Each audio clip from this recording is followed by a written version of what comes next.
Christmas season is upon us, a time of bright lights, festive songs, and outward celebration. But for many of us, Christmas is also a time of inward yearning. Outwardly, we spend considerable time and money preparing for all the festivities, buying gifts, writing cards, preparing food, very yummy food, and decorating a tree. These are all parts of our Christmas preparations. And sometimes we feel at least a little conflicted by all of this. We want to make the holiday season as festive as possible, yet we are often overwhelmed by the preparations, maybe even depressed by family obligations and expectations. In the midst of our frantic scurrying, perhaps we wonder if Christmas is worth all the stress and strain it often brings. Still, most of us continue to participate in one degree or another. Why? Well, maybe just because it's a tradition and we feel obliged to be a part of it. But I don't think that's the whole answer. Just so you know, I had a new granddaughter born at 5:15 last night.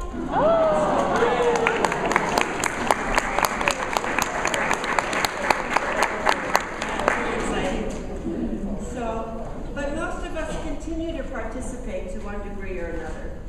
And that's not the whole answer. If we're honest, we might acknowledge that in our hearts we are ever hopeful that all these outward preparations will somehow feed our inward yearning.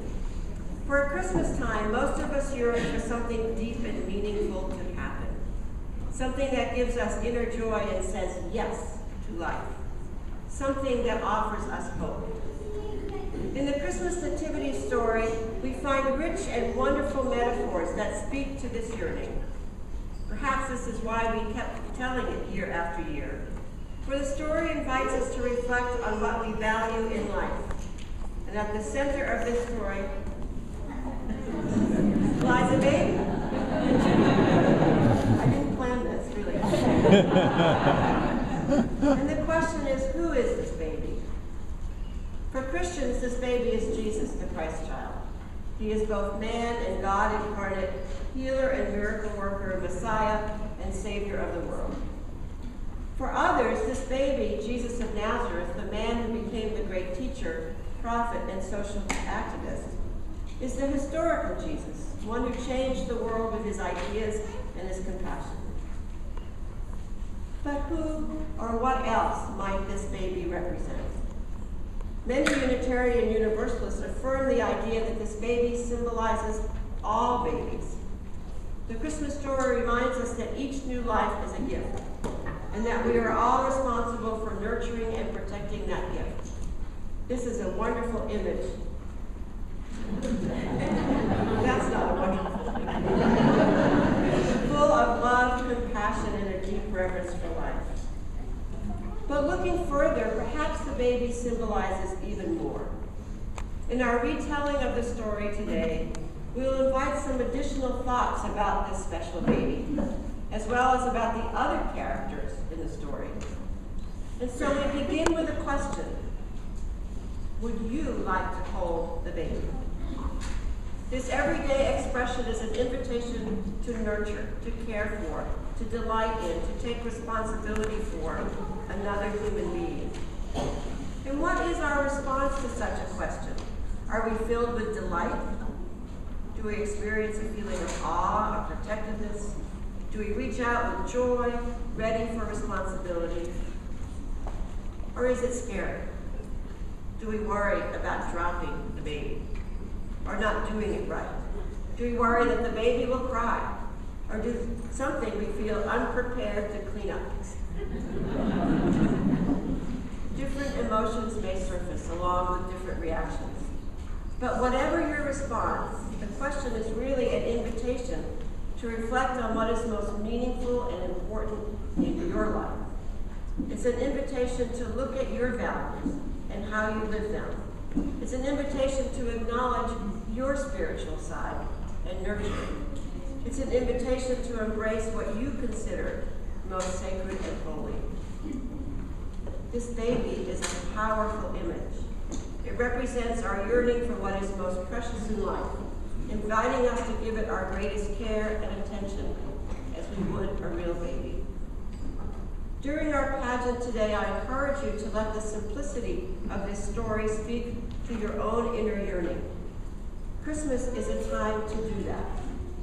Who among us does not long for love and peace and goodwill toward all people, especially now? Who does not yearn for a star to light our way? And who does not value the innocence and unconditional love of a newborn baby? Whatever your interpretation of who or what this baby represents, the Nativity story offers a metaphor that is yours to embrace. It invites you to reflect on your own ideas and feelings about life's deepest meaning. And above all else, it invites you to embrace hope, for hope lies at the very heart of the Christmas story. And so I ask, in the spirit and wonder of this Christmas season,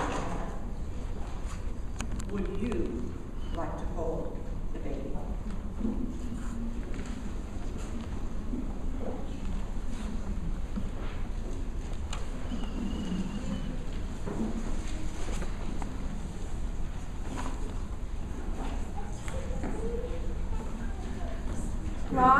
Long ago, in a faraway land, a man named Joseph was traveling to Bethlehem with his wife, Mary. In those days, all the people in the land were ordered back to their place of birth so they could pay their taxes. And so it was that Joseph was walking to Bethlehem, his family's birthplace, while Mary rode beside him on their little donkey. Mary was pregnant and must have been very uncomfortable riding so long on the donkey's back. She knew she could give birth at any time, maybe even before they arrived in Bethlehem. But she hadn't wanted to stay behind alone.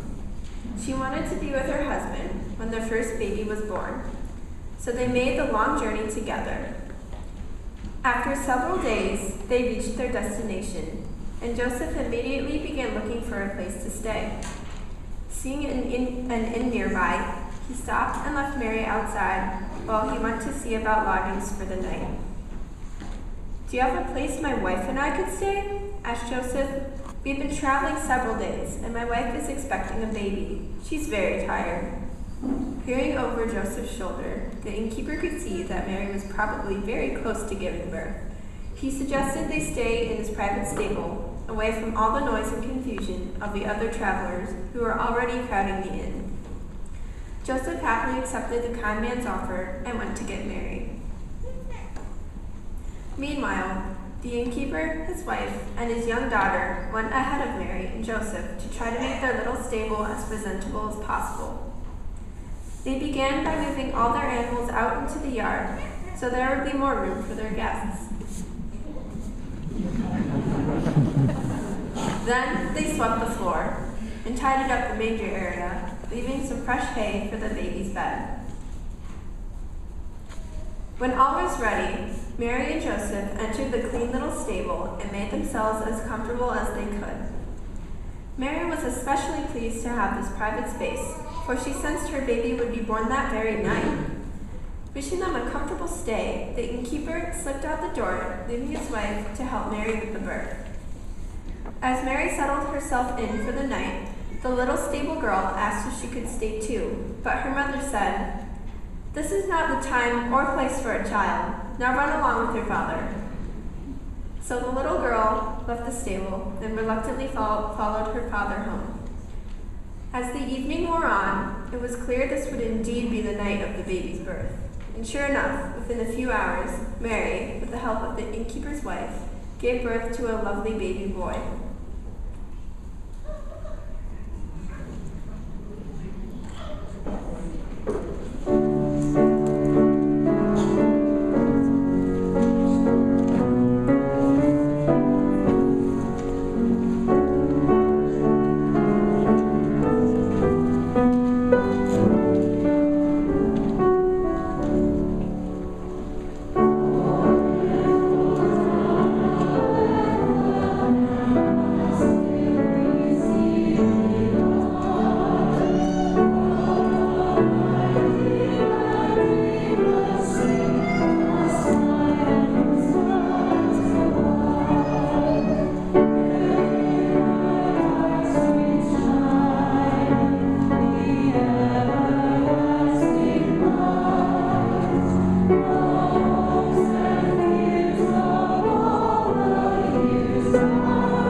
moved out of the stable, stood very quietly outside, as if sensing that some kind of miracle was taking place.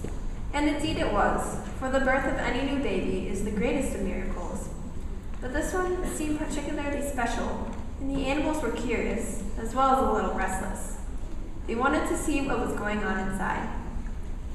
They also wanted to go back to their own stalls, where they were used to sleeping. Finally, one of the animals, the donkey, stepped up to the door and nudged it with his nose, trying to get it open. But the innkeeper's wife shouted at him, "Ow, ow, you dirty thing, you can't come in here. You're covered in mud and much too smelly to be around a new baby. That goes for the rest of you too," she said to all the other animals huddled outside. "There isn't room for you in here." But Mary wasn't the least bit bothered by the animals. "It's all right," she said softly. "Let them in. After all, we are in their house. Let them come in and see my beautiful baby." And so the doors were opened, and one by one the animals came into the stable.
animals were no sooner settled in the stable when there appeared at the door a scruffy-looking group of very excited shepherds.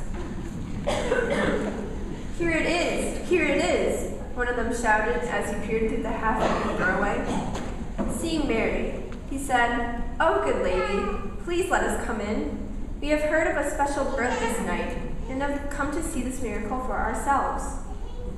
"But how did you know?" Mary asked. "Who told you to come here?" Before the shepherds could answer, the innkeeper, who had seen the group approaching, rushed back to the stable and stepped in front of the door, barring their way. "Do not let these men in," he said to Joseph. "They are lowly shepherds who wander the countryside, having no real home. They are very poor and care for no one but themselves. Why, they might even rob you. They're not fit to come in." But Joseph said to the innkeeper, "Good man, I am a lowly carpenter and also poor, like them. They are no better or worse than I, and they certainly don't look dangerous to me. Please step aside and make them feel welcome."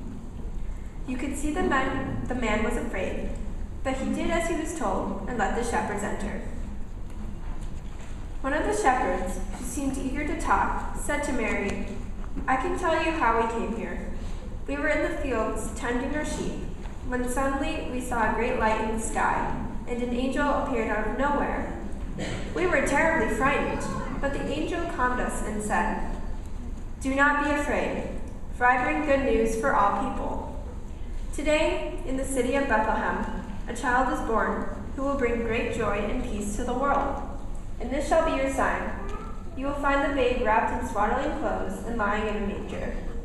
So we decided to come to Bethlehem right away to see this great event for ourselves." Everyone was astonished at what the shepherds told them, oohing and eyeing at this strange story.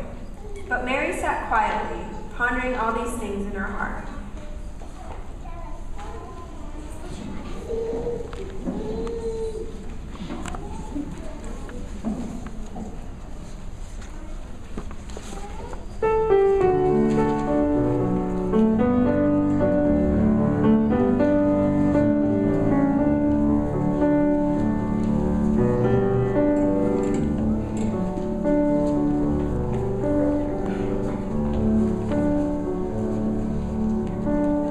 If we heard the angels sing their song,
Not long after the shepherds entered the stable, another group appeared at the door.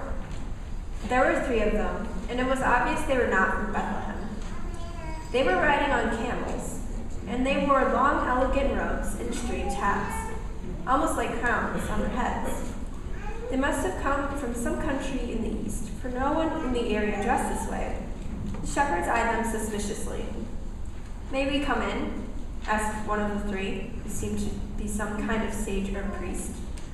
The shepherds seemed very uneasy, and before Joseph could answer, one of them said, "Kind sir, you must not let these people in. They are not Jews like us. They are foreigners. Who knows who they are, or where they come from? You can see by their clothing they look very strange, and surely you know they are not to be trusted." But Joseph said, "It is true they look different from us, and perhaps have different ways. But I see no harm in that.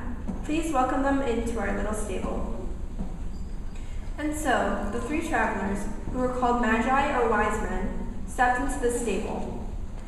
"We have come a great distance from the east," said the first Magi. "We are astrologers, studying the stars and their movements. And recently we noted one star of special brilliance. It seemed to be shining, almost hovering, over one particular place. So we followed the star, thinking we would find something very important. And so we have. We see a very special baby is born this night, and we have brought gifts to honor him." Each of the Magi stepped forward and laid down a gift, kneeling at the foot of the manger as they did so.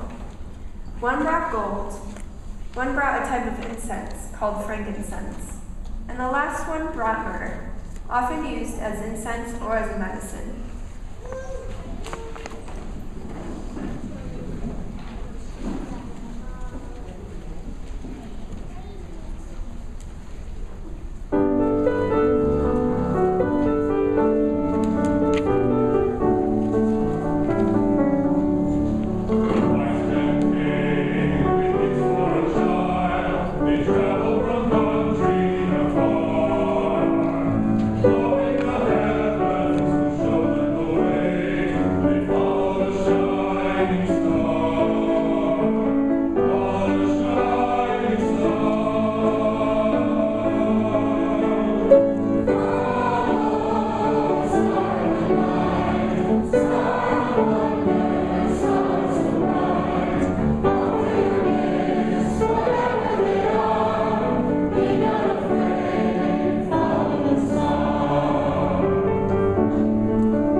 said one of the wise men, for we can see you are tired.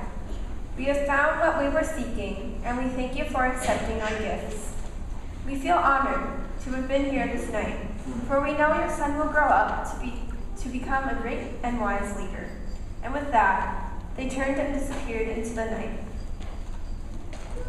Sensing it was time for them to leave as well, the shepherds and the innkeeper's wife tiptoed out of the stable so as not to wake the sleeping babe.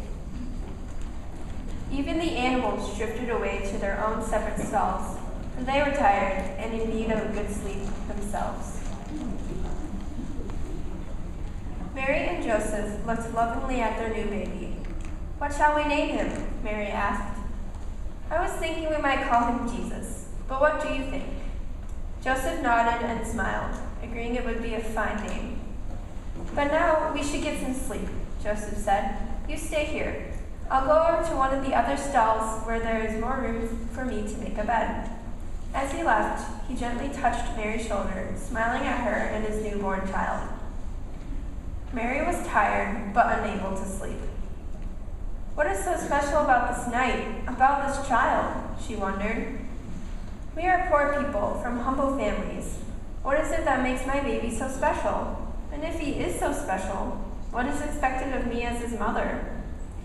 Mary picked up her baby and gazed into his beautiful eyes, as if looking for an answer there. As she pondered these questions, she heard a small creaking noise, the sound of the stable door quietly opening. Mary turned to see that the little stable girl had come back, eager for a glimpse of the new baby.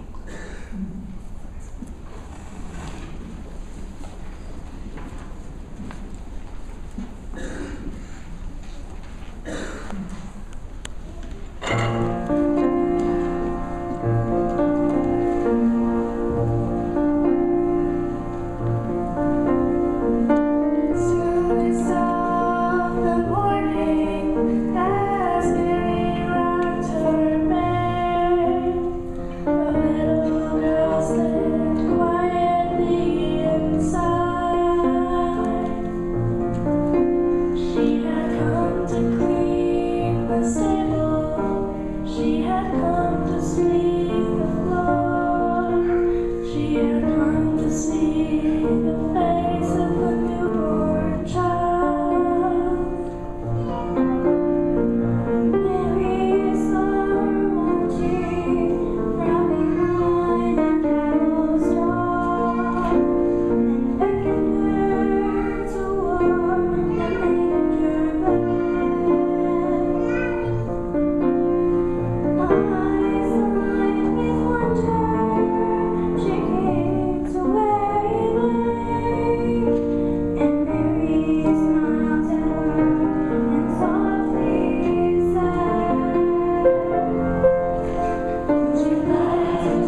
after several moments, Mary reached out to take the baby back. The little girl smiled, her face radiant with all the joy and love she was feeling inside. She knew she would never forget this night. Nor would Mary, and although she could not know where his life would eventually take him, she did know Jesus was very special and would one day be an important leader. But for now, Mary's path was clear. She would take care of him and love him and share him, for in her heart she knew he was not hers alone to hold. Jesus did, indeed, grow up to become a very important to the world. He was a great teacher and important spiritual leader. He was also a true friend to the poor and the powerless, believing that all the people deserve to be treated with kindness and respect. And so each year we celebrate the birth of Jesus at Christmas time, eager for the joy and hope that belongs to this season. For long ago, in that faraway land, his message of love and peace and goodwill to all people spoke to those who had ears to hear and hearts to receive, just as it continues to speak to us today.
It's an invitation to embrace what is most sacred in your life.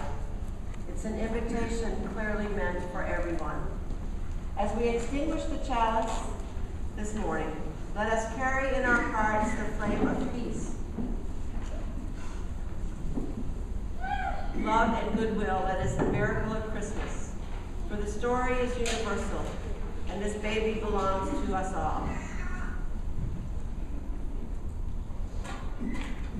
Love and joy come to you, and to you glad Christmas too.